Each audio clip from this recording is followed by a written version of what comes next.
Hello guys, good morning. Welcome to the webinar today, and we are conducting this webinar for discussing the problems that have been asked already in the hiring process of Zoho. And I would like to introduce myself. I'm Sachin from 6 Phrase MySlate. Okay, I think we can start. See, actually the question is longest palindromic subsequence. So first of all, what I will do is, first of all, I will explain you the problem statement and then we will enter into the problem.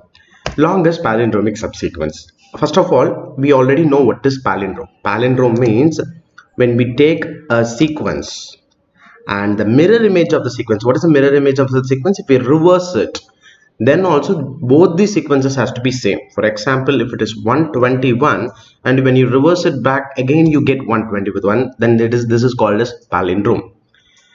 This everybody already knows. Let me come to subsequence part. What is subsequence? A subsequence means, for example, let me take in discrete mathematics, everybody could have learned something called a set. Let me take a set called 1 2 3. When a set called 1 2 3 is taken, then just tell me what are all the possible subset. You know what is subset? Subset means part of the given set is what called as subset. So what are all the possible subset available? First one is null set. The second one is the first element of the sequence 1 is a separate subsequence. Then 2 is a separate subsequence. 3 is an individual subsequence. Then comes 1 comma 2.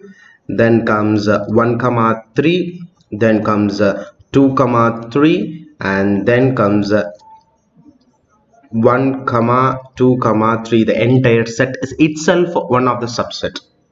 So when you observe these subsets available, you can easily say that there are totally 2 power 3. There are 2 power 3 total possible subsets available. What is this 2 power 3? Can I able to generalize this? Yes, we will be able to generalize it. How can I generalize it? This is 2 power n. Then tell me what is n? N is the number of elements given in the set. So what is n actually? N is the number of elements in the given set. Yes.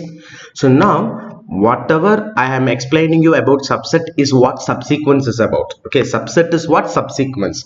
And clearly you can also observe one thing. See, I'm selecting one of the possible subsequence which is called as 1 comma 3 possible subset. From this subset it is clearly evident that a subsequence need not to be contiguous. A subsequence need not to be contiguous. Okay, so there are totally 2 power n total possible subset and the subsequence need not to be contiguous. So now let me enter into the problem statement. So we know that there are totally 2 power n possible subset, and what I'm telling is among 2 power n possible subset, among 2 power n possible subsets, certain subsets might be a palindrome.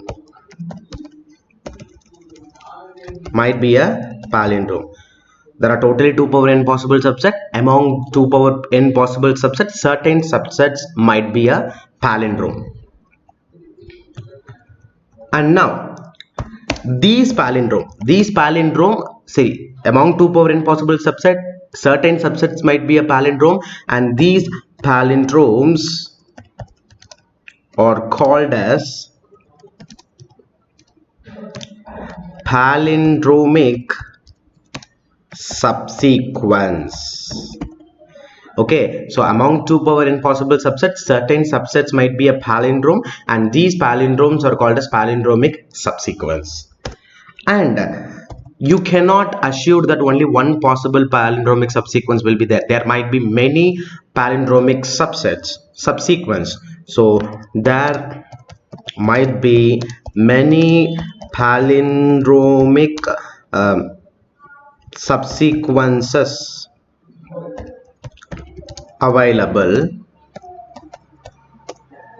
then you have to choose the longest among all the possibilities. Okay, so this is what the problem statement of longest palindromic subsequence. What is longest palindromic subsequence? We take a set and we wrote all the possible subset, and we said that there are totally 2 power n total possible subset is there, and where n is the number of elements in the given set. So from this 1, 3, it is clearly evident that a subsequence need not to be contiguous. And I told you, among the 2 power n possible subsets, certain subsets might be a palindrome. These palindromes are called as palindromic subsequence. And I cannot assure you that there might be only one palindromic subsequence. There might be many palindromic subsequences available. Then you have to choose the longest among all the possibilities. This is what the problem statement is. And to solve this problem, we are going to use an algorithm strategy called dynamic programming. So to solve this problem, we are going to use the algorithm paradigm called dynamic programming.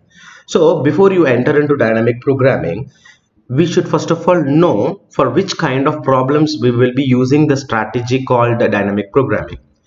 So to make you understand for which kind of problem we will use dynamic programming, let me give you a demo on scenario. Okay, so the scenario that I'm going to take here is going to be Fibonacci series. Okay, so let me write. So here in the screen, if you will be able to see a tree-like structure. So now what I'm going to do is that I'm going to draw the recursive tree. I'm going to draw the recursive tree of nth Fibonacci series. Everybody knows what is Fibonacci series. What is Fibonacci series? A Fibonacci series is some series which starts from 1 and 2, and add this 0 and 1. It starts with 0 1 1. Adding 0 and 1, you will result with 1. Now add the last 2 numbers in the sequence. 1 plus 1 2. Add last 2 numbers. 1 plus 2 3. Add the last 2 numbers, you get 5. Add the last 2 numbers, you get 8. So the sequence keep on going. Series keeps on going. So here from this sequence, it is very clearly evident that you can generalize this by saying, if this is nth Fibonacci, if 8 is nth Fibonacci, then to find nth Fibonacci, I think you can take n minus 1th Fibonacci and n minus 2 Fibonacci, and you can add it. So how you can generalize this? Nth Fibonacci will be equal to n minus 1th Fibonacci plus n minus 2 Fibonacci. So this is what the recursive formula for Fibonacci series.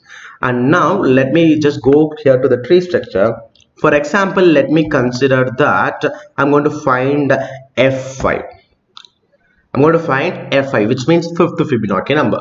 If I want to find 5th Fibonacci number, then I think I have to find 4th Fibonacci number and 3rd Fibonacci number, and I have to add this both F4 and F3. I'll be getting F5.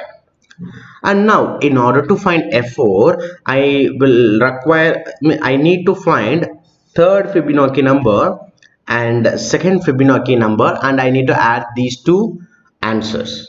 Then coming to F3, I need to add 2nd Fibonacci number and 1st Fibonacci number. Similarly, coming here to F3, I need to find 2nd Fibonacci number and 1st Fibonacci number. Coming here to F2, I require to find F1 for 1st Fibonacci number and 0th Fibonacci number. And now coming here to F2, I need to find F1 for 1th Fibonacci number. I need to find also F0. And coming here at last, I need to find F1 and I need to find F0.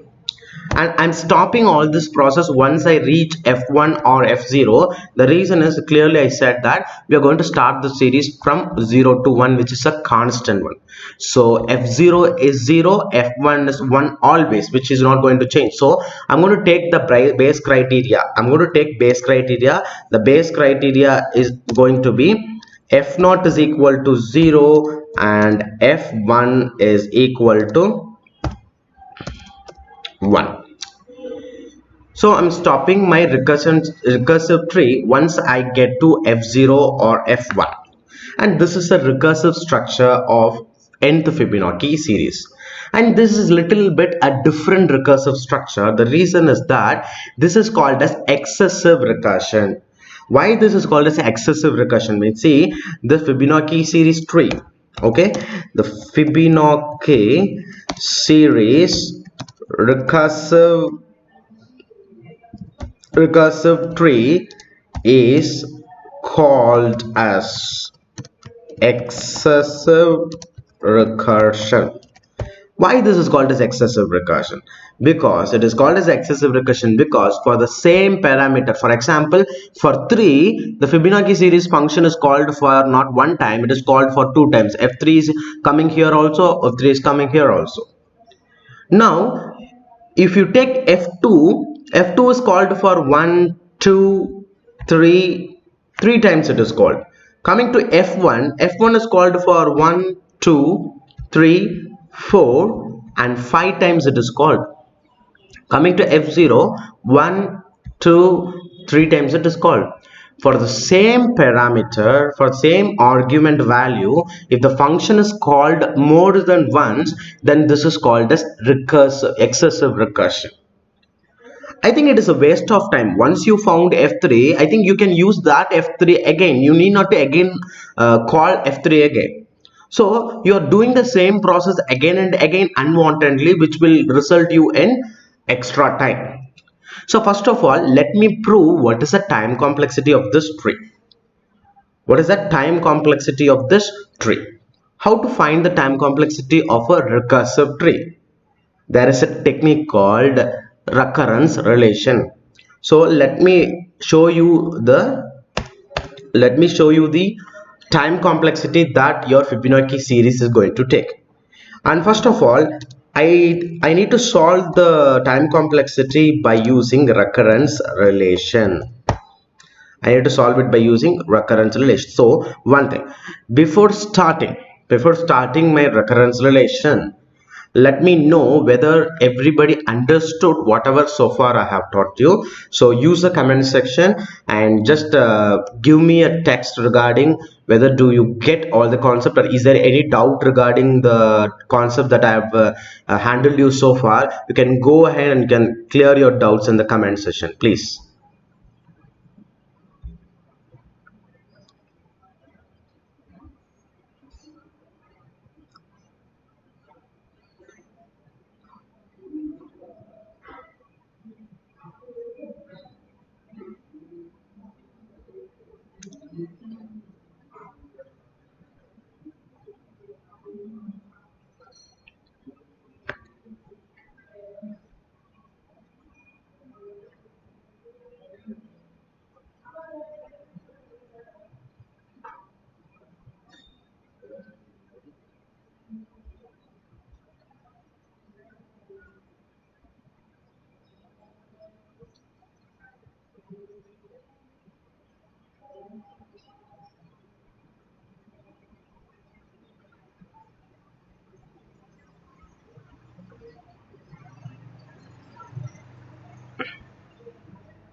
Ishita has asked what is palindromic. Ishita, what is palindrome means? For example, when you take a word called madam, okay, you take a word called madam, and when you reverse this word called madam, okay, take madam, and when you reverse this word called madam, again you get the same word madam. So when the original representation and the reversed representation, when both are same, then I call it as a palindrome. Is it clear, Ishita? Yes.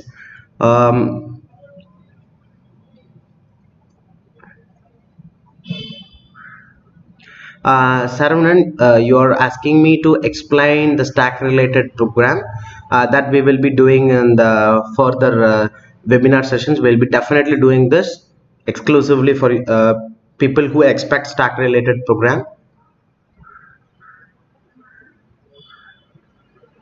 Ishita, is it fine for you about the palindromic explanation, palindrome explanation?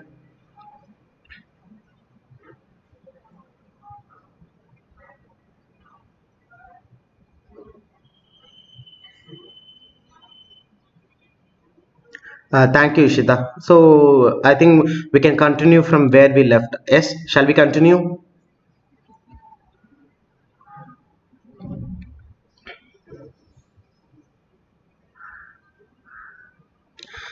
Yes, before continuing, we get a question from Lavanya R. Okay. How can a palindromic subsequence not be contiguous? Lavanya, for explaining you, the word called subsequence means it does not mean it is contiguous. It has to be in sequence. For example, uh, 1, 2, 3, 4, 5, 6 is it. Sequence means it should follow the order. Order in the sense you pick one. If you pick 3, you cannot again pick 2 because 2 occurs before 3. So you cannot take 2 after 3. So if you take 3, you cannot take 2 back. You can take either 4, 5, 6. So subsequence means it need not to be contiguous, but at the same time it should follow the order of occurrence. But there is one more contiguous thing is there. If it is contiguous, then it is not called as subsequence, it is called as substring. Okay, so subsequence means need not to be contiguous, but it need to follow the order of occurrence. Coming to substring needs to be contiguous. Substring means it has to be like 1, 2, 3 is a substring, but 1, 3 is not a substring because 1, 3 is not contiguous because you are missing 2 and you are taking 3. So if it is continuous, then it is called a substring, and if it is not continuous, then it is called as subsequence.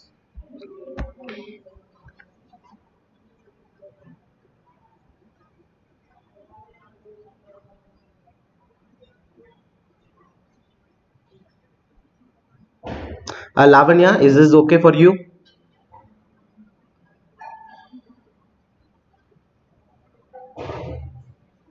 Vignesh KG, is there any DP approach to generate all possible subsequence? Yes, Vignesh, definitely.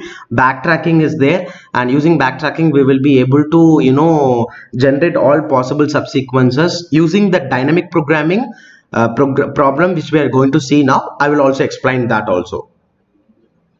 Okay, Vignesh, keep seeing the video. At last we will also see how to generate all the possible subsequences. Yeah, yes, so I think it is time actually, so I think we can continue from where we left. Thank you.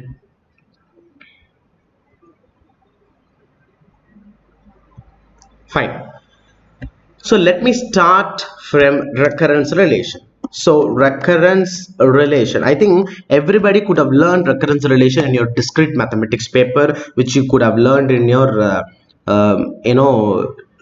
engineering program. Suppose if few people have not did not know recurrence relation, then please just listen what we are going to do. Okay, so what is the relation? First of all, recurrence relation is fn is equal to, okay, fn is equal to fn minus 1 plus fn minus 2, and there are base values given where base values f0 is equal to 1 and f1 is equal to, sorry, f0 is equal to 0 and f1 is equal to 1. Am I right?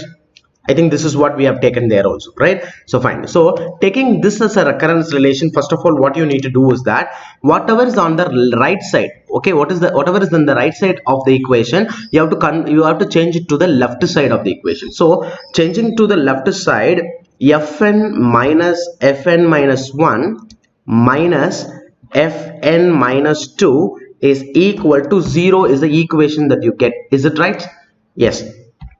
When fn is equal to fn minus 1 plus fn minus 2, and you can take this right side element to left side element. When you're taking this right side element to left side element, here the sign is positive, so automatically this will change to negative. Similarly, here also the sign is positive, so when you're moving this term to the left side also, you change it to negative sign. Now you are having an equation called fn minus 1, then fn minus 2. Now what you need to do is that you have to convert this into a characteristic equation. Characteristic equation. How to convert this this code into a characteristic equation is whatever fn is there, this fn term has to be converted to x square. So this becomes x square minus fn minus 1 has to be x. Suppose if this is 6 fn minus 1, then I have to take it as 6x. So if this is simply fn minus 1, I have to take x. If there is any prefix number coming to it, then I have to take it as 6x. So here there is no prefix value, so I can directly take it as x. Minus the fn minus 2 term has to be taken as constant term, which means that whatever is preceding my fn minus 2 has to be taken here. But there is nothing preceding my fn minus 2, which means this can be also called as 1 multiplied by fn minus 2. So I can take 1 in the characteristic equation. So we have taken we have taken the equation of Fibonacci series, and we have converted the Fibonacci series. We have converted all the right terms to left side terms, and after converting it to left side terms, we are converting this equation into characteristic equation, where we are getting x square minus x minus 1 equal to 0. Now you have to find the root values for this equation. How to find the root root values for this? You have a formula like minus b plus or minus, okay, plus or minus square root of b square, okay. It is going to be b square minus 4 into ac and the whole divided by 2. So let me write here, the root is going to be minus b plus or minus square root of b square minus 4ac divided by 2. So let me substitute this formula. Okay, so what is a here, what is b here, what is c? Okay, so what is a from the equation? A means the prefix of x square. What is the prefix of x square? It is 1. So a is equal to 1, comma, b is equal to the prefix of x. The prefix of x is minus 1. So b is equal to minus 1. And coming at last, c is equal to, what is c? This term is going to be c. So c is equal to minus 1. We also need to take along with the sign also. Okay, if this is plus, then I could have taken it as plus 1. But since this is minus, I am taking it as negative 1. So these are the values of a, b, c from the characteristic equation. Now we can substitute that in this root finding formula. And what it will be? Minus b. Minus b means a minus of minus 1. So minus of minus 1 means this becomes 1, and then it is going to be plus or minus square root of, okay, plus or minus square root of b square. What is b square? Minus 1 square. Minus 1 square means 1. So 1 minus 4ac. What is minus 4ac? 4 into a is 1, 4. 4 into minus 1 is minus 4, and minus 4 outside one minus symbol is there, so minus into minus plus. So I can write this is square root of 1 plus 4, and divided by 2a. It is actually, the formula is 2a, and since a value is 1, we are taking directly 2. So I think the equation can be equal to 1 plus or minus square root of 5 divided by 2. Now what we have to do is that whatever root you are getting, find the maximum root. Okay, find the maximum value between both the roots. What is the maximum value between both these roots actually? See, how I should convert this is, I should take fn is equal to a multiplied by, okay, fn is equal to a multiplied by first root. What is the first root? First root is 1 plus square root of sorry, 1 plus square root of, what is the first root? First root is square root of 5, and then it is divided by 2, and it is going to be the whole power n. It is going to be whole power n. See, don't ask me why we are writing this. This is the general format of recurrence relation. Whenever you find two roots, you have to take a, one unknown variable called a, and you have to multiply it by the first root, the whole square, whole power n. Then plus you have to introduce one more unknown variable called b, and you have to multiply it with the next root. What is the next root? 1 minus square root of 1 minus square root of 5 divided by 2, the whole power n. So how we have converted the square root root that we obtained? Fn is equal to introduce one unknown variable and multiply it with the first square root that we found, whole power n, plus second unknown variable called b multiplied by the second root, which is called as 1 minus square root of 5 divided by 2, the whole power n. Okay, now we are going to solve this equation and we are going to find the value of a and b. How to find the value of a and b? We already know that the value of f0 and f1 is equal to 1. I think f0 means n value is 0. If n value is 0, then the answer is 0. Then if the n value is 1, then the answer is 1.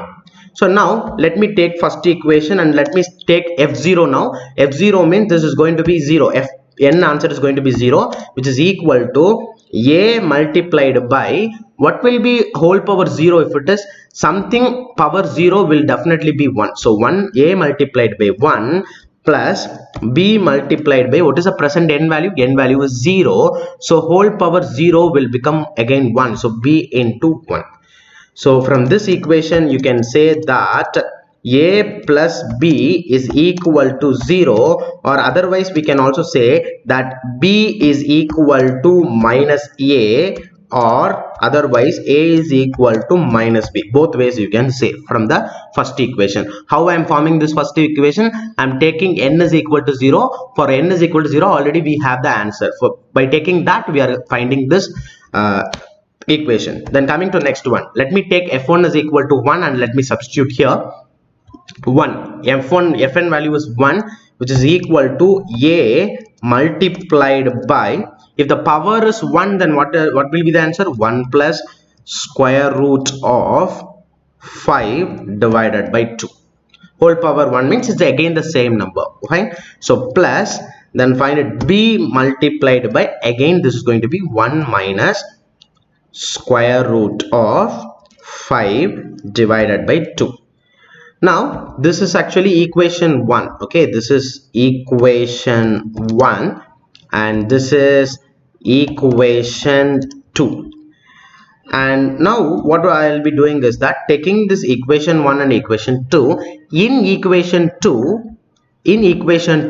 instead of a, instead of b, let me pass the value of b. What is the value of b in equation 1? Minus a. So instead of b, just substitute minus a. So what will happen automatically? This will change into 1 is equal to a multiplied by 1 plus square root of 5 divided by 2. Then I'm going to introduce instead of b, we are going to substitute minus a, which means this plus also will become minus. So minus a multiplied by 1 minus square root of 5 divided by 2.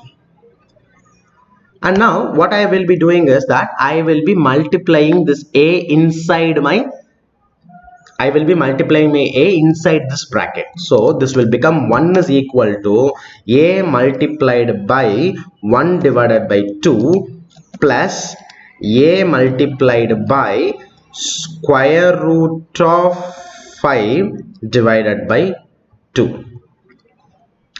Then it is going to be minus a divided by 2. Then it is plus a multiplied by square root of 5 divided by 2. So you can ask me why you are taking a divided by 2, because this 2 is common to both 1 and square root of 5. This 2 is common to both your square root of 5 and 1. That is why I'm taking, for 1 also I'm taking 1 by 2, and here also I'm taking a by 2. Okay, fine. So now if you see here, I think this a into 1 by 2 means this is, so a into 1 by 2 means it is also a divided by 2. So here a divided by 2 and minus a divided by 2 both will get cancelled. So a divided by 2 minus a divided by 2 both gets cancelled, and the remaining equation that you're having is this.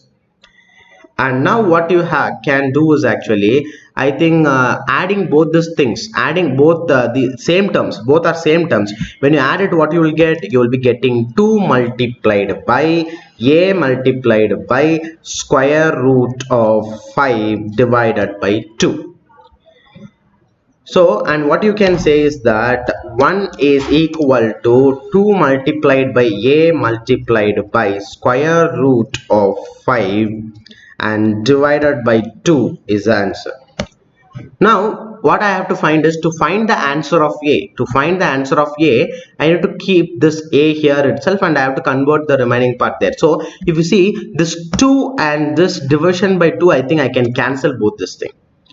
One is here in the multiplication, one is in the division. I think both I can cancel, and remaining part is going to be a multiplied by square root of 5. So if I convert this, what I will be getting, a is equal to 1 divided by square root of 5.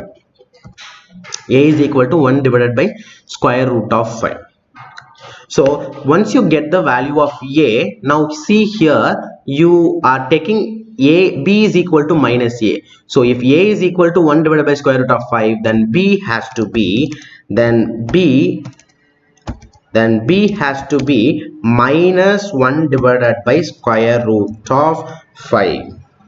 Now what you do is that, come back to this 21st line equation, substitute the value of a and b there in that equation. What you are going to substitute there? You are going to substitute fn is equal to, instead of a, this is going to be 1 divided by square root of 5, then comes multiplied by 1 plus, I think I can copy the same thing here, 1 plus square root of 5 divided by 2 the whole power n, then comes a plus, what is the value of b? B is going to be minus, so it is minus 1 divided by square root of 5 and multiplied by the same 1 minus square root of 5 divided by 2, and it is going to be also mod whole power n.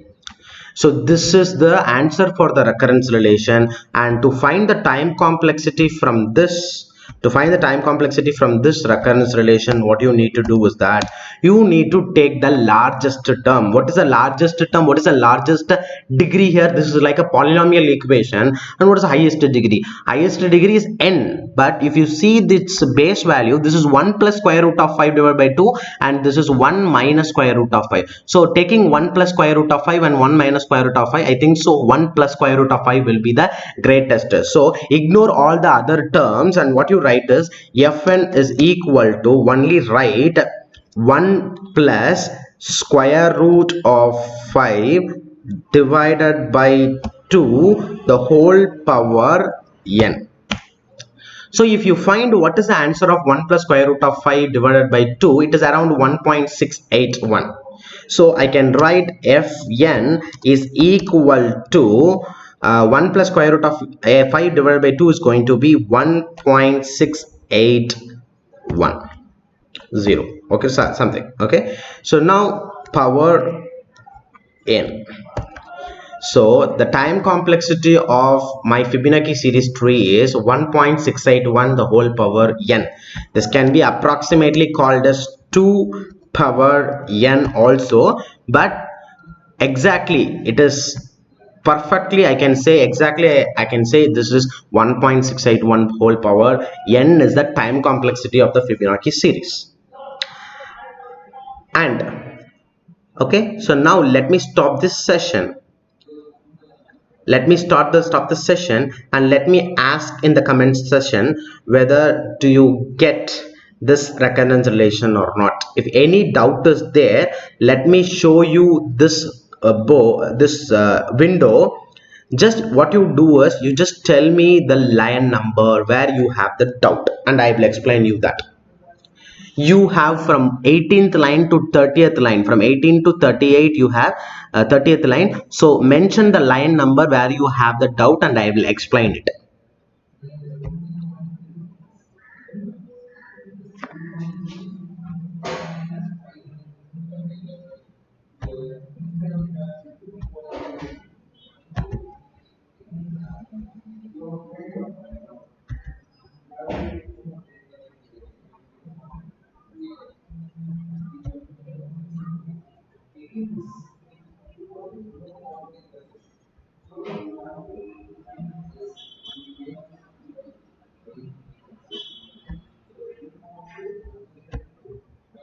Yes, Bhanu Prakash, what is the doubt that you get in line number 29? See, why we are taking only 1 plus square root of 5 divided by 2 whole power n is that uh, we are finding time complexity is something which is approximate. We are not going to find the exact one. So approximate means what we will do is whenever we get a equation we will be getting the largest term. So if you see here 1 plus square root of 5, 1 minus square root of 5, which will be the greatest term? 1 plus only, right? So that is why I'm taking only 1 plus y. I'm just approximating it and only taking 1 plus square root of 5 divided by 2 whole power n and I'm calculating it.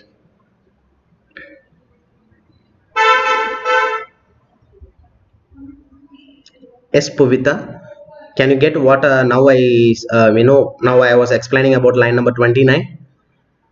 We have such a long equation, but we are taking only 1 plus square root of 5 divided by 2 the whole power n. The reason is that is the largest term. You can observe some term we are adding and here we are subtracting. So which will be the greatest one? Definitely your 1 plus square root of 5 divided by 2 will be your greatest term. Okay, so that is why I'm taking only that term, which is the largest term. I'm taking that and I'm proceeding with the time complexity. So time complexity is not taking the entire equation, it's taking the largest variable only. Lucy will, line number 21, what is no, there is no default value for initial value for a and b. We need to find the value of a and b. That is why we are finding the value of a and b here. So in line number 22 we are finding the value of we are having one value in equation. Using equation 2 we are finding the value of a, which means which is 1 divided by square root of 5, and using which we are finding the value of b also, which is minus so this is not 1. Okay, this is not 1, this is minus.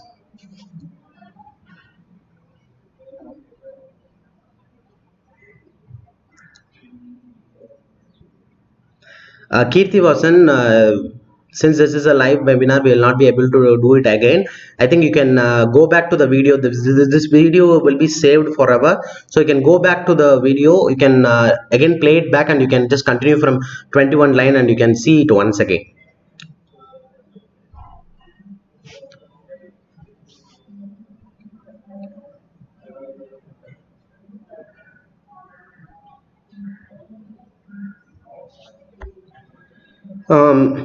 Saigai Annie, hope I pronounce your name well.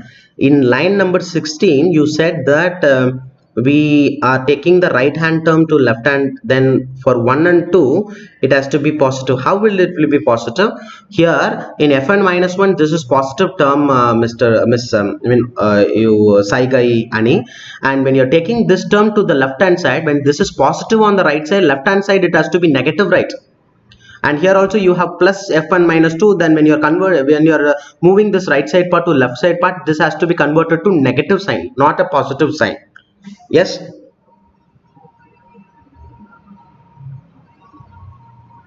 Yeah, Lucy, exactly. They are like temporary variables. Yeah. Okay, so we can move further because still we need to, still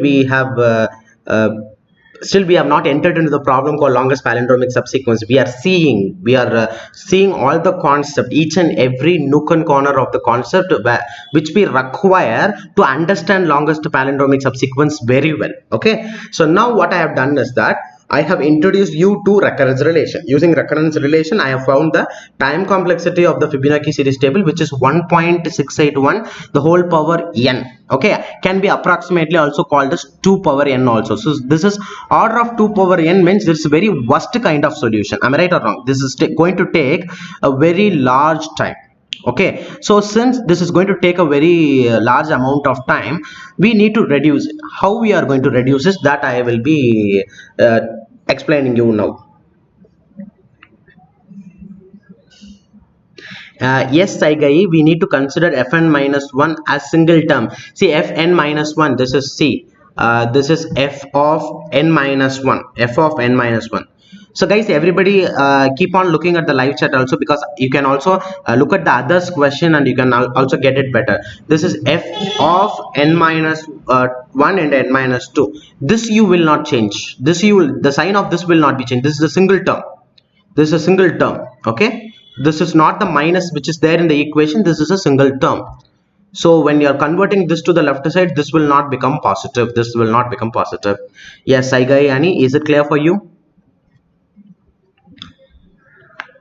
Yeah, fine. So we will just continue from here where we left. Okay, so in order to reduce the time complexity of Fibonacci series, what we are going to do now is, let me show you the demo of it. Okay, so let me show you. Shruti, Lakshmi, I think so everybody is audible. I think for every of the other people it is audible. I think there might be a little problem in your internet connection, or might be in your audio output. Okay, just check on it. Okay, so let me come here to the tree structure itself. So coming back to the tree structure, if you see, you are having F5, F4, F3. Okay, so now what I will do is that let me start from F5. So before calling my F5, I will take one array. For example, the array is having index called 0, 1, 2. These are index. Okay, these are all index. The downside thing, the outside is these are all index, and the upper one is going to be like element. Okay, let me take this as ARR. Okay, so when before calling F5, what I will do is that I will go and check fifth index whether it is having negative value -1 or positive value. If it is having -1, definitely I will call this F5. So my F5 will be called. Okay, so after calling my F5, now I have to go and call my left side part F5, F4. So now let me go here. Before initiating F4, what I have to check? I have to check whether the fourth index is having negative value. So if fourth index is having, the particular index is having negative value, then I will definitely initiate the call. Okay, so F4 also will be called. Now what is the left side of F4? Left side of F4 is what? F3. Okay, so now let me go there. Before initiating F3, I need to check whether third index is, yes, third index is -1. So you go with the call F3. So F3 is also called. Now let me go with the left side of F3, which is F2.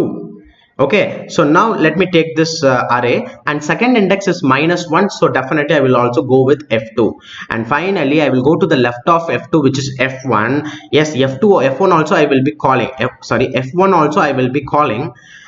Because one index is still -1, but one thing you can remember, the base case of F1 is actually 1. It means that F1 is taken as 1. One Fibonacci number will be always 1. So I get the answer of F1. What is the answer of F1? 1. So once you get the answer of F1, go to 1th index and change that value to the respective value that you get. Okay, so F1 value becomes 1. Now what you do is that there are no more calls here, so you can go back to F2 itself. I think for F2 you have finished the left side call called F1. Now you should finish the right side call F0. And F0, I think so far F0 is not called, so 0th index is negative -1, so I will be calling F0. And once I call F0, what is the base value for F0? The base value for F0 is 0. So 0th index I'm changing it to 0. Now again there are no downside call here, so I will go back to the root node again. So F2 already have finished F1 as well as it is finished F0. So the work of F2 is finished. What is F2 actually? F1 plus F0. What is F1? F1 is answer is 1. And what is F0? F0 answer is 0. So adding both these things, what you will get? F2 is equal to 1. So you are getting the answer of F2. So go to second index and change the answer to 1. Now, after finishing the work for F2, again go back to F3. I think for F3, the left side part is completely over and the right side part is still pending. So, I should check whether I can call F1 or not. I think I cannot call because one index is already having the answer. So, no need to call this function again. Instead of calling this function again, what you do, you take this value from this array 1. So taking the value 1, what will happen? F2 value is also 1, F1 value is also 1. Adding both this thing, you will get 2. So you are getting answer for F3 as 2. So I can change third index value to 2. And now let me come back to F3, and from F3 let me move to F4. I think for F4, left side part is completely over F3 and I have the answer as 2. You can see here third index I'm having the answer 2. Now from F4 I think I can go to right side, which is F2, and I have to check whether I can call F2 or not. I think there is no need of calling F2 because already you got the answer of second index as 1. So all this F2, F1, F0 will not be called because already you have the answer of F2. So by directly taking the answer of F2 as 1, F3 as 2, adding both this thing, what will be the answer of F4? F4 will be 3. And now once you get the answer for F4, now go to F5, and left side already you got the answer F4 is equal to 3 and the right side is F3, and let me check whether I can initiate the call or not. No need because already you have the answer of F3, which is 2. So don't call anything which is downside to it. So directly what you do, F5 means, so take F3 is directly as 2.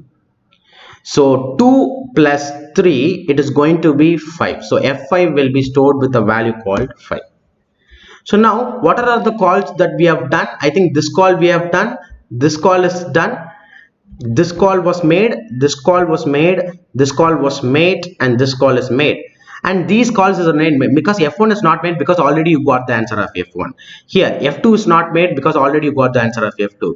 The F3 is not made because already you got the answer of F3. So how many calls that you are making? 1, 2, 3, 4, 5 and 6. So you are making 6 calls. So when you are making 6 calls, what I can tell this about, if input is 5, you are doing 6 calls. It means when your input is n, you are doing n plus 1 calls. So what you can say is you are making n plus 1 calls. I think so fn is equal to n plus 1 now. So from fn1, n plus 1 is n plus 1 is a polynomial equation, and what is the highest degree of this polynomial equation? Highest degree is 1, whereas n power 1. So take only that highest degree part. So you can call that this time complexity is order of n, and whereas the last time complexity is order of 2 power n. So what you have done, you have taken a recursive structure of Fibonacci series that the time complexity of that was 2 power n, and now you are reducing the time complexity to order of n. How you reduced? How I reduced means I was taking this array. By taking this array, I reduce the time complexity from 2 power n to n. What is this called as? This technique is called as memoization. What is this technique called as? This technique is called as memoization. What is memoization? Memoization is taking a extra space, okay, taking an extra space and storing the answers of the problem. This technique is called as memoization, and this array can be called as memoized array because this is array used for the technique memoization. So this can be called as memoized array. Okay, so now let me tell you one thing. I think we started with dynamic programming, am I right? So now let me tell you what is dynamic programming. When we require dynamic programming is take a problem, represent a tree structure like this. In the tree structure, if you find excessive recursion in the tree structure, if you find the excessive recursion, definitely that kind of problem will require dynamic programming. What is dynamic programming? Means storing the answers of smaller test cases.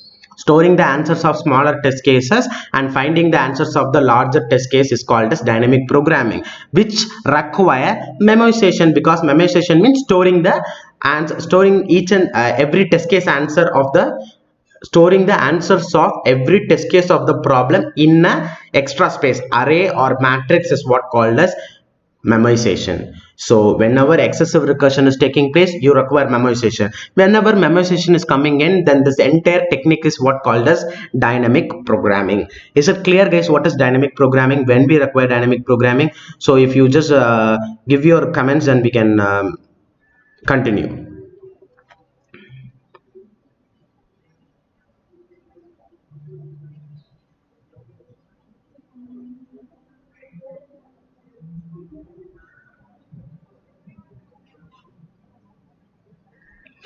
Madhavan, the last question that you are asking is in the line 20, we have find general equation for polynomial. So we can directly substitute values in it. But sir, why you move on to the further steps? See, Madhavan, yeah, you're right. We can stop the equation here itself. We can stop the equation here and we can directly take 1 plus square root of 5 divided by 2. But in order to explain you the entire recurrence relation, for the purpose of recurrence relation, I have continued all this step. You can stop here and you can directly take 1 plus square root of 5 divided by 2, because that is what we have taken at last. Okay, so but even though if I need to make you understand exactly the entire recurrence relation, that is why I'm introducing you the entire steps. Whatever we learn, we have to learn it clearly. Okay, that's the reason.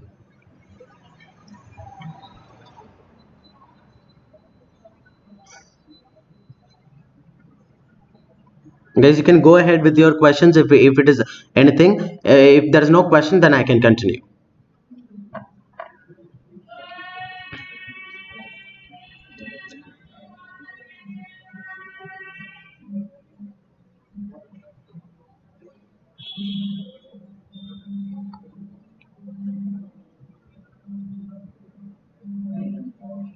Yes, Kirtivasan, what is there in line number 22?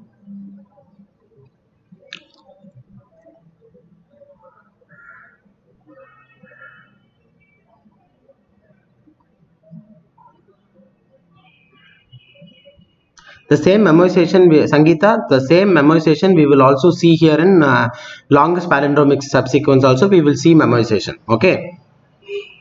Again, we will see that example. Yeah, fine. Sir, initially why you have taken all array values as -1? To differentiate actually, Saigayani, we need to differentiate between whether we got the answer or we do not get the answer. If we get the answer, we will fill it with positive values. If we do not get the value, it means that it is -1. So to differentiate between whether we got the answer already or we did not get the answer, to differentiate between those two things, I am taking all the array values as -1. Is it clear, Saigai? Santosh Murugesan, yes, we will go with memoization again. Yeah, for longest palindromic subsequence also we need to look for memoization. So we will see one more example also.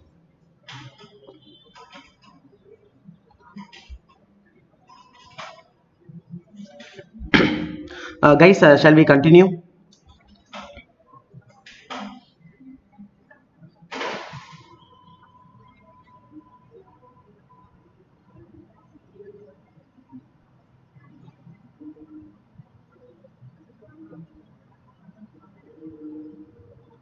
Nikhil Kumar, you can go with your webinar now and then you can write your test later. Yeah, so let me continue it further. Okay, so now let me come here to palindromic, longest palindromic subsequence. Okay, okay, 1 minute. Kirti Vasan is having one question. How you wrote that directly as a multiplied by 1? Which is a multiplied? Yeah, because see here, the n value I'm taking is 0. Because you see here, I told you that f0 is 0. When f0 is 0 means what is the 0? N. So n value is 0. So when n value is 0, see here, when something power 0, what it will be? 1. Something power 0, anything power 0, sorry, anything power 0 will always be 1. That is why I'm taking a multiplied by 1 directly. Yes. So I think guys, you can hold on with your question. Let me continue, and at last we will have a separate session for nearly 10 to 15 minutes for your question session. Yeah, fine. So now let me get into longest palindromic subsequence. Fine. So coming to longest palindromic subsequence, I told you that we should take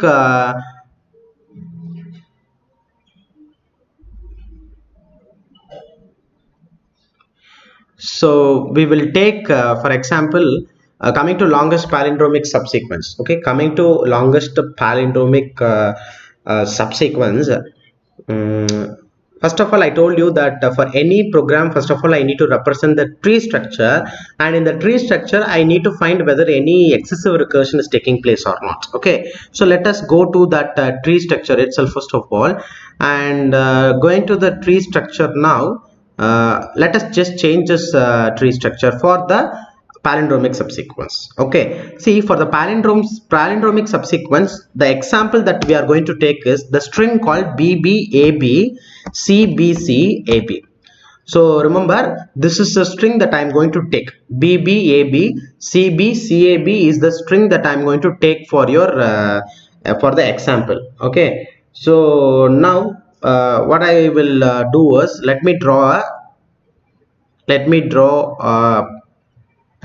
a tree for this. So let me take BBAB CBCAB. So this is a string. What is the number of characters? Number of characters is totally 9. If there are totally 9 characters available, then how many possible subsequences will be there? There will be totally 2 power 9 possible subsequences will be there. Okay, so now what I need to do is that I need to split this tree. Okay, I need to split this into a smaller part. Like similarly, taking F5, I told F4 plus F3. Like similarly, we need to split this string into 2 parts. How I'm going to split it? This is a string of length 9, and I'm going to split this string 9 length string into 2 8 length string. How I'm going to do it? As first of all, B, first character B, second character AB, CB, CA, but I'm ignoring the last character. By ignoring the last character, I'm converting the length of the sequence into, actually I'm just converting the length of the sequence into 8. Similarly, on the right side, what I will do is that I will ignore the first character. Let me start taking from second character, BAB CB CAB. So this is 8 length string, this is also 8 length string. What I have done here, I have ignored the last character. What I have done here, I have ignored the first character. Now let me come here. Okay, let me come here, and now what I will be doing is, now I will be splitting this 8 length string into 2 7 length string. How to do that? First of all, ignore the last character BBAB CBC. Ignore the last character, delete a last character A. Now ignore the first character, it will be BABCBCA. Similarly, for the right hand side also, what I need to do, first of all, I need to split the last character. So this will be like BABCBCA. Last character ignored. The second one, first character will be ignored. What it will be? ABCBCAB. So now if you see these two tree structure, both are same, BAB CBCA, here also BAB CBCA, which means that we are getting a excessive recursion. So whenever, so if these two are same, then definitely both these things are also will be same. So complete substructure of these two parts will be same. So I can say thus definitely excessive recursion is going to take place.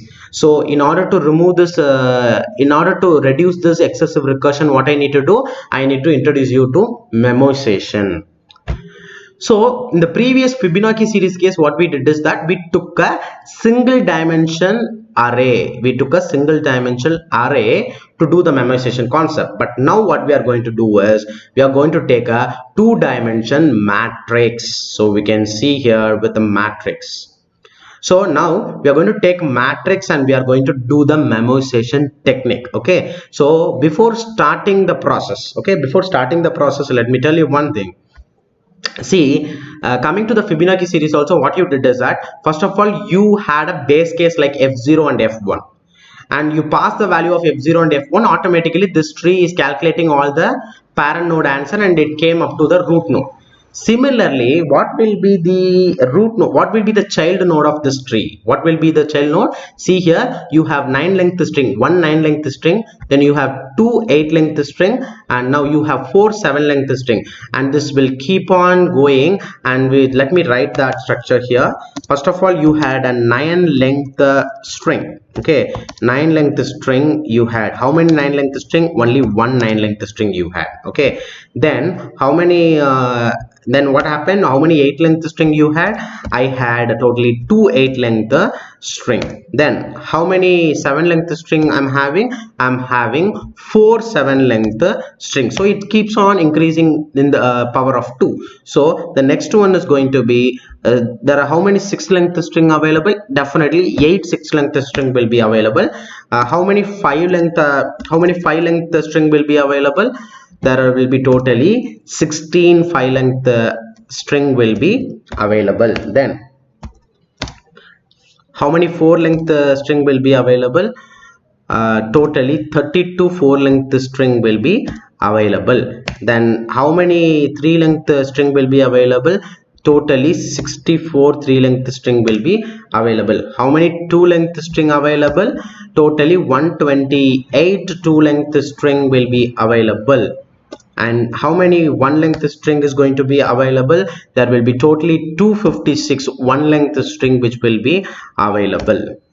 Yes, am I right? So this tree structure keeps on going 1 2 4 8 16 32 64 128 256. This is clearly telling you that the time complexity is going to be order of 2 power n. So the time complexity is going to be order of 2 power n, because the reason is you are increasing in the power of 2 in this, clearly visible. And one more thing is that totally, you know how many total possible subsequence available? Totally 2 power n possible subsequences available. So definitely for calculating all the 2 power n possible subsequences, you will require 2 power n unit of time. So the time complexity is order of 2 power n.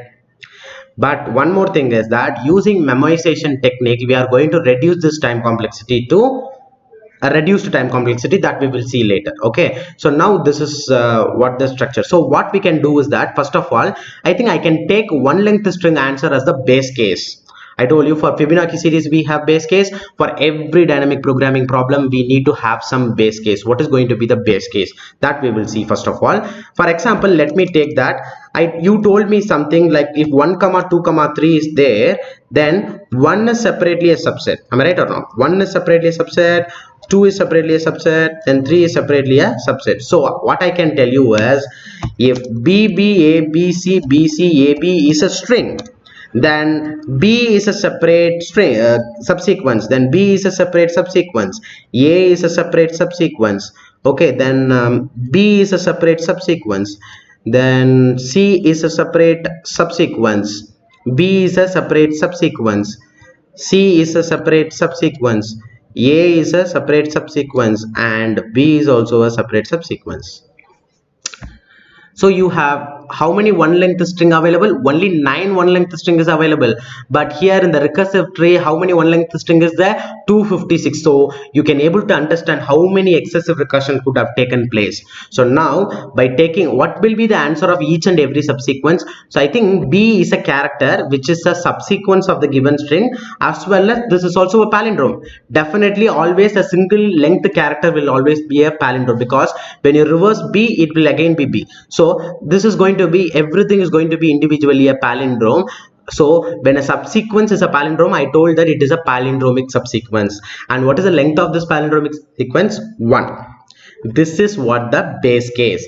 The 1 length string is having the answer 1. They are all 1 length palindromic subsequence. Now let me come here to the matrix. Now I have taken a matrix of 9 cross 9. Why I am taking 9 cross 9 means 9 is the length of the string that we have taken. So we are taking a 9 cross 9 matrix. So now let me take a string. I've taken a string. So now if you see, this string is having B, B, A, B, C, B, C, A, B. Now let me tell you how I am going to store the answer here in the matrix. How I will be storing the answer in the matrix is, for example, let me consider that I'm taking the string called B, B, A. If I'm taking a string called BBA, the answer of BBA has to be stored in the index called 0, 2. The answer for BBA has to be stored in the cell called 0, 2, because 0 is the starting index of the string and 2 is the ending index of the string. So if BBA is the string, then it has to be stored in 0, 2, and if BAB is the string, then it has to be stored in the cell called 1, 3, because BAB is a string that is starting at index 1 and ending at index 3. So the answer for BAB has to be stored in the index called 1, 3. So we will be storing the answer in 1, 3. This cell we will be storing the answer. So hope you know where we are going to store how we are going to store the answer. Now tell me where the answer of B has to be stored. B has to be stored. Answer of B has to be stored in 0, 0, because it starts at index 0, ends at index 0. Coming to the next character B, it starts at index 1, ends at index 1. Next character A, it starts at index 2, ends at index 2. So 0, 0, 1, 1, 2, 2, 3, 3, 4, 4, 5, 5, 6, 6, 7, 7, 8, 8. So this diagonal part will completely be filled with 1, because they are all one length string. So 1. So let me fill all the entire diagonal part as 1.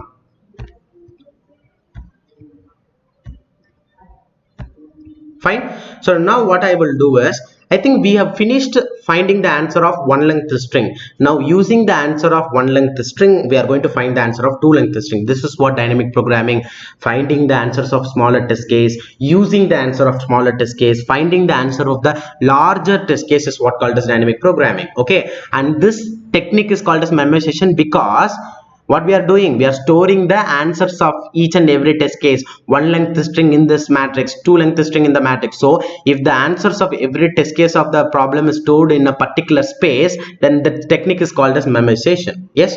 So now what is the next thing that I need to do is that we need to find that two length string. For finding the answer of two length string, let me introduce two variables called I and j, where I am placing at 0th index and j I am placing at 1th index.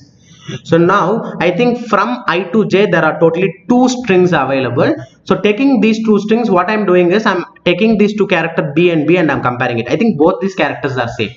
When both these characters are same, then what I can do, I can say that there are totally a two length palindromic subsequence, because BB, if it is reversed also, it is BB. So when both these characters are same, what I'm telling, it has to be 2, answer has to be 2, where I had to store the answer of the string 0, 1, because it is starting at index 0, ending at index 1. So in 0, 1, I am filling the answer as 2. And now I have to complete the answer of all the two length string, then only I have to go to three length string. So what I will do is, I will simultaneously move my I and j. So my I and j is simultaneously moved actually. And now if you see, you are taking B and A, okay, you are taking B and A and you are comparing. 1 minute guys.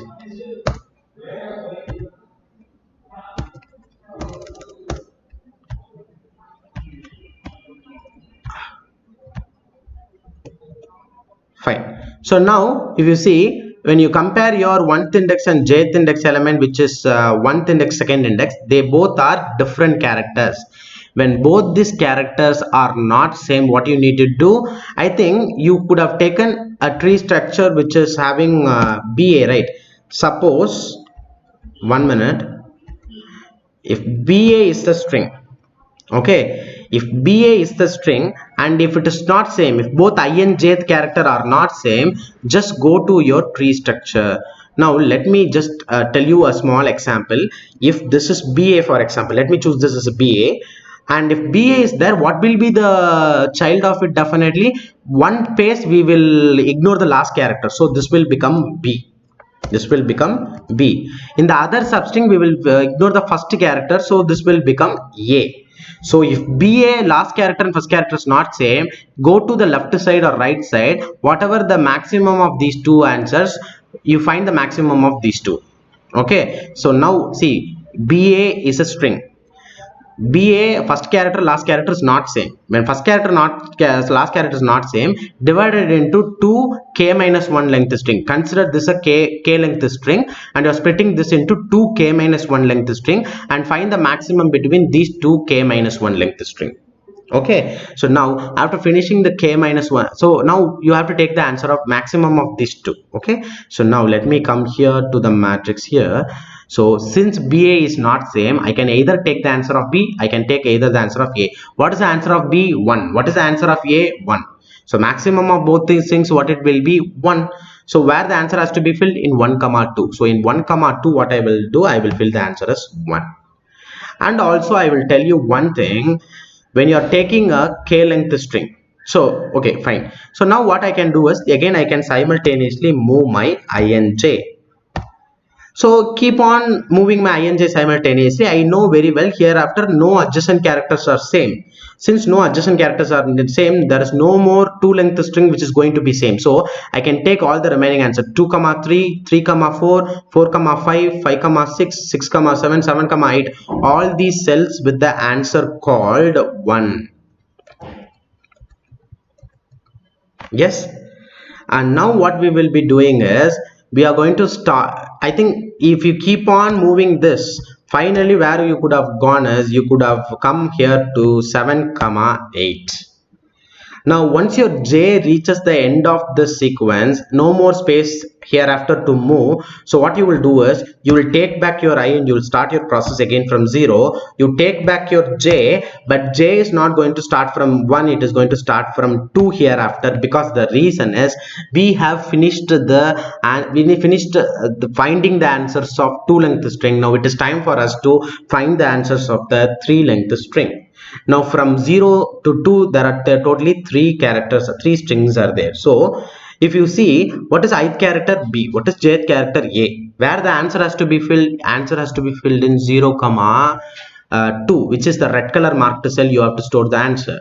Now what is the ith character? B. What is jth character? A. I think both these characters are not same. If both these characters are not same, what you have to do actually, for example, let me change this to, what is the string actually?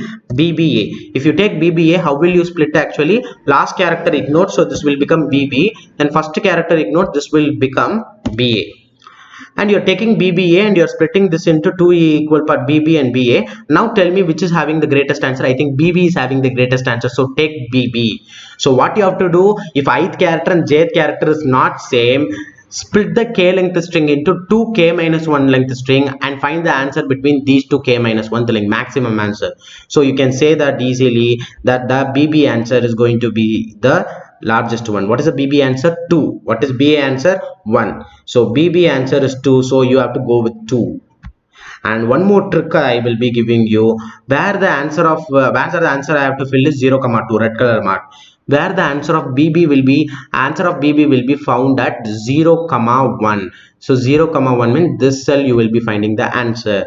And where will be the answer of BA? BA answer will be on 1 comma 2. 1 comma 2 means this cell. So you can always say that if we take a k length string and if we are splitting it into two k minus 1 length string like BB and BA, always this 2 k minus 1 length string answer will be on the left cell and the bottom cell. So what you can generalize is that, so when you find ith character and jth character not equal, find the maximum between your left cell and bottom cell. So what I can do here is, I can find the answer of maximum of 2 comma 1, so answer here will be 2. Now what I can do is, I can simultaneously move my I here and I can move my J to the next one, simultaneously moving. So shall we just generalize this? What I can generalize is, it is very clear that if string of ith string, if it is not equal to string of J, if ith string and jth string is not equal, then what you can do is, in a matrix, let me consider the matrix is DP, dynamic programming. In the DP I comma J, what I need to place is maximum between left and bottom. So tell me, if this is I comma J, and this can be called as I comma J minus 1, and this can be called as I plus 1 comma J. So what you can say is that dp of ij will be maximum of dp of ij minus 1, which is a left side cell, comma dp of I plus 1j, which is a bottom cell. So if ith string and jth string is not same, this is what you need to do. Fine. Then the next one. Now the present ij, if you see from ij, you are finding three length characters bap, three length string called bap. So taking this bap, now you can clearly say that your ith character and jth character is same. When your ith character and jth character is same, what we are going to do? Yeah, that I will give you a small example.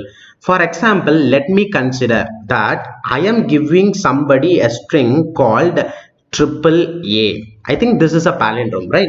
So I am giving you the string called triple A, which is a palindrome, and also the length is 3.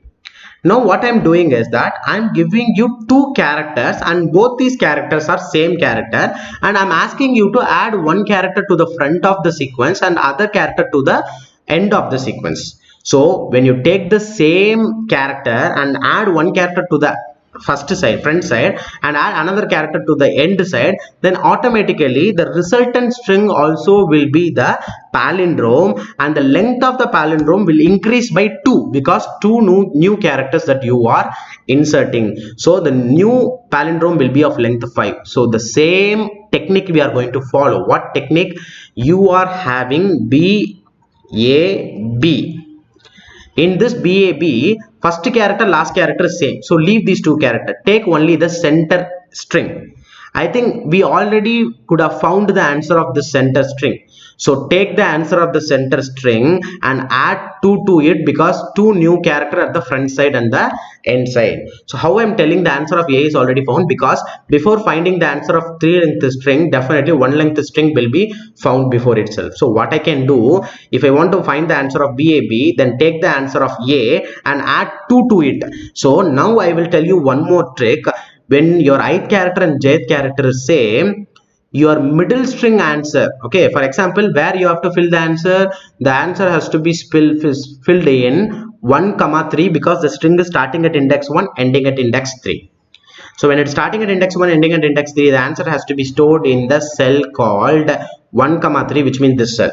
So the red color marked cell is a cell where I have to fill the answer of BAB, and where the answer of A will be there in 2 2, which is this red color mark. So always your center string answer will be there on the bottom left diagonal. Always the answer will be on the bottom left diagonal. So what you can say, if your ith character and jth character is same, what you can do, you can add 2 to the diagonal element, which means the bottom diagonal. So adding 2 to the diagonal element will make it 3. So in the same way, what we are going to do is we are going to fill the entire matrix. So can we generalize this also? How to generalize this? If string of I, if string of I is equal to, string of j, then what you can say is, you can say that dp of ij, the cell has to be filled with the diagonal element plus 2. What is the diagonal element? What is the bottom diagonal element? If you see, if this is I comma j, then this is I plus 1 j minus j, and this will be I plus 1 j minus 1. So this is I comma j, this is I j minus 1, this is I plus 1 j, and this will be I plus 1 j minus 1. So what I can do is that dp of I plus 1 j minus 1 plus 2. So diagonal element plus 2 will be the answer if ith character and jth character are same.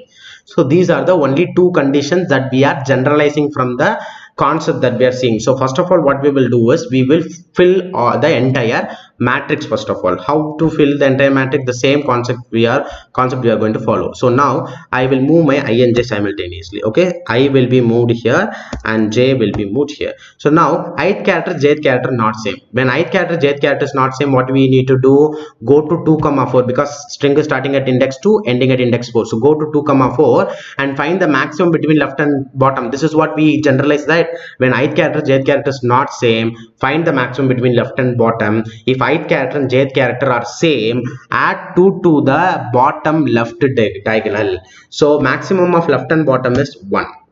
Next, move your I and j simultaneously. So here your ith character and jth character are same. So if your ith character and jth character is same, then you have to add 2 to your diagonal. So here this is a cell where I need to fill the answer. So diagonal element is 1. Bottom, this diagonal element is actually 1. So adding 2 to the diagonal element will make it 3. Then let me move it further. I and j also, what I will be doing, I will be moving one step each. So again cc is same, so both the ith and jth character same, so add 2 to the diagonal element will make it 3. So then again move your I and j simultaneously. Then I and j character is not same, so maximum left and bottom is equal to 1. Again move your I and j, your ith and jth character is going to be not same, so maximum of left and bottom will be 1. So now what you have done is that j reaches the end. It means that you have finished finding the answers of all the 3 length string. Now what you can do is, since j reaches the end, there are no more space to move further. Take back your I and move it to 0. Revert back your I to 0 and revert back your j not to 2, because already you have found the answer of 3 length string. Now you have to start your process from third index, which means 4 length string. So now taking your I and j, both characters are not same. If both characters are same, what I need to do, I need to go to the place where I need to fill the answer. Then diagonal plus 2 will be equal to 3. Then let me move my I and let me move my j.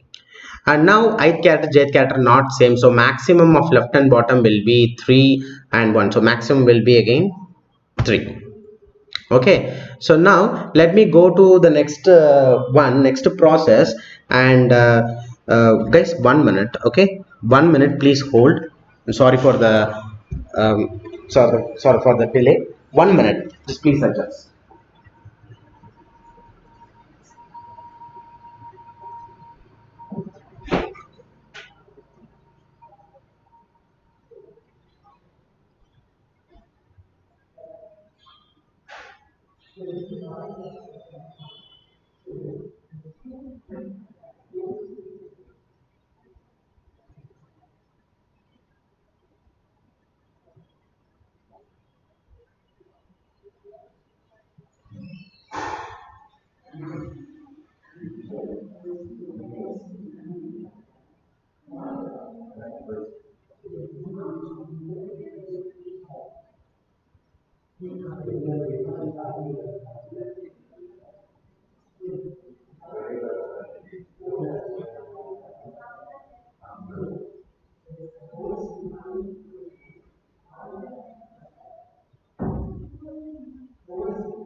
So guys, one thing, so now what we have done is we have seen the method how to fill this entire matrix. Okay, so what you people do is that whatever doubt you have, you can start posting your doubt in the comment section here, and I will resume the session again back by 12:30, and we will start with the implementation, and also we will fill this entire table also again. Okay, so due to certain technical issues, I'm just stopping this session here, and I'll be resuming this session from 12:30. And after resuming from 12:30, we will start from where we left, this filling the matrix where we left, and we will see the implementation of this longest palindromic subsequence also. Okay, in the meantime, what you do is, whatever doubts you have so far, you can please comment all your doubts which you are having so far, and I'll just answer you in the meantime, and then we will go ahead with the with the session by from 12:30. Okay, thank you guys.